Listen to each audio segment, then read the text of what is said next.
Bersaudara dan saudari yang Tuhan cintai, selamat pagi dan selamat bertemu lagi dalam Renungan Harian edisi hari Selasa tanggal 4 Agustus 2020. Hari ini gereja merayakan peringatan wajib Santo Yohanes Maria Vianney, seorang imam yang sangat terkenal, imam yang saleh, sederhana, tapi kemudian ia dikenal sebagai pelindung imam-imam projo. Mengawali hari yang baru ini, kita hendak mendengar dan merenungkan sabda Tuhan.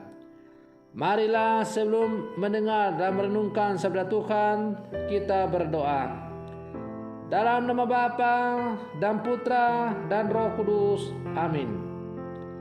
Allah Bapa yang Maha Kuasa dan penuh belas kasih, Engkau sudah memasyurkan Santo Yohanes Maria karena kegiatan pelayanannya sebagai pastor di Ars.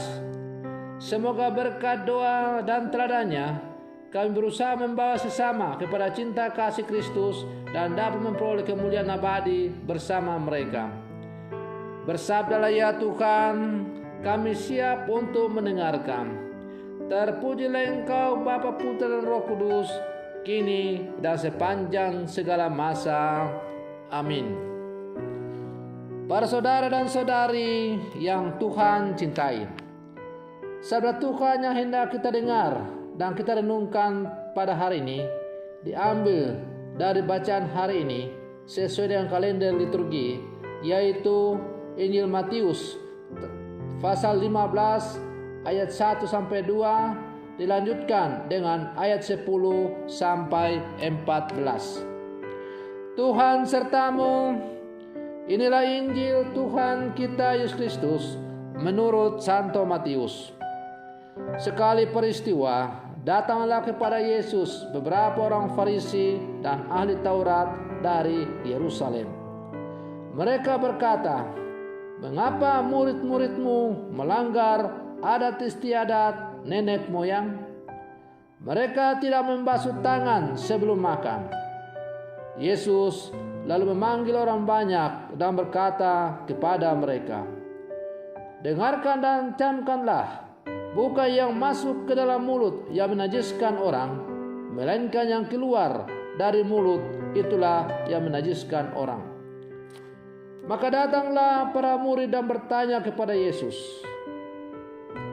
"Tahukah engkau bahwa perkataanmu itu telah menjadi batu sandungan bagi orang Farisi?"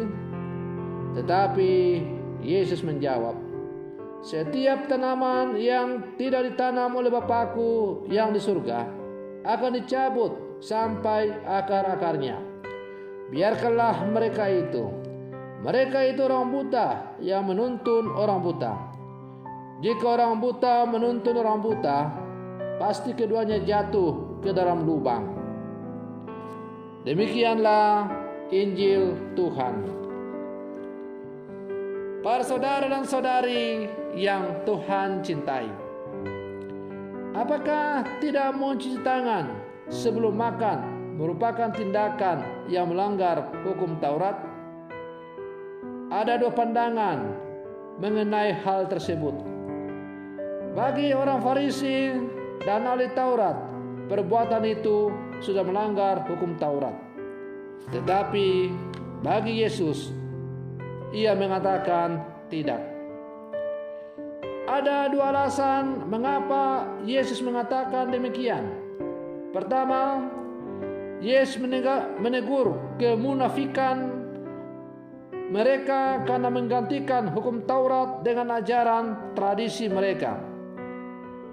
Mungkin pada mulanya tradisi-tradisi seperti itu dimaksudkan untuk mendorong dan memastikan orang Israel taat sepenuhnya terhadap hukum Taurat.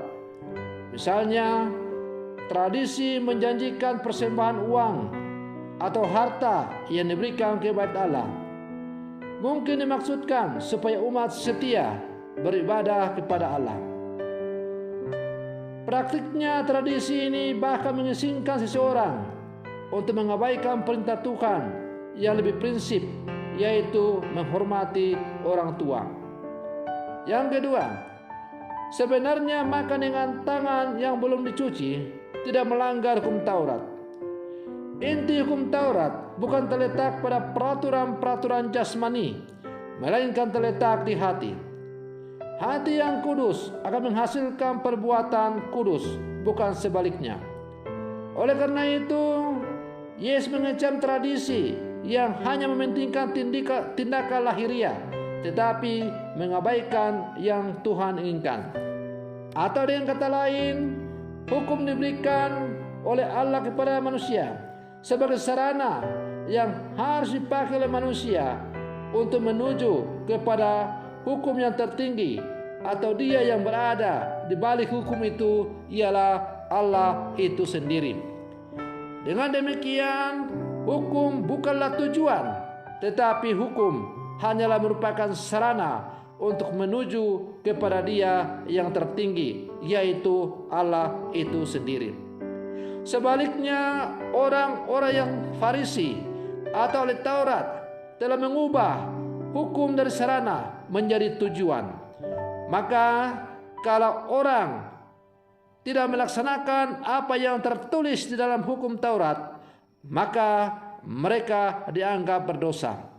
Dengan demikian, mereka jatuh ke dalam sikap legalisme atau sikap melebih-lebihkan hukum itu dan mengabaikan Tuhan yang ada di balik Tuhan itu, atau mengabaikan hukum sebagai sarana untuk menuju kepada Allah. Para saudara dan saudari yang Tuhan cintai, betapa mudahnya seseorang jatuh ke dalam dosa kemunafikan. Seperti ia saleh dan setia kepada Tuhan dengan menjalankan tata peraturan agamawi secara lahiriah, tetapi setelah melanggar perintah Tuhan lainnya yang lebih penting untuk dilakukan. Bisa jadi kita dapat bahkan sering melakukan hal yang serupa ini, yaitu memutarbalikkan kebenaran firman Tuhan untuk kepentingan diri sendiri. Kita juga berperilaku seolah-olah saleh, padahal hanya ingin dipuji-puji orang lain. Mungkin orang lain bisa terkecoh dengan sikap kita itu. Akan tetapi Tuhan tidak dapat dikelabui oleh sikap kita yang munafik itu, sebab Ia melihat hati setiap orang, termasuk yang tersembunyi paling dalam di dalam hati manusia.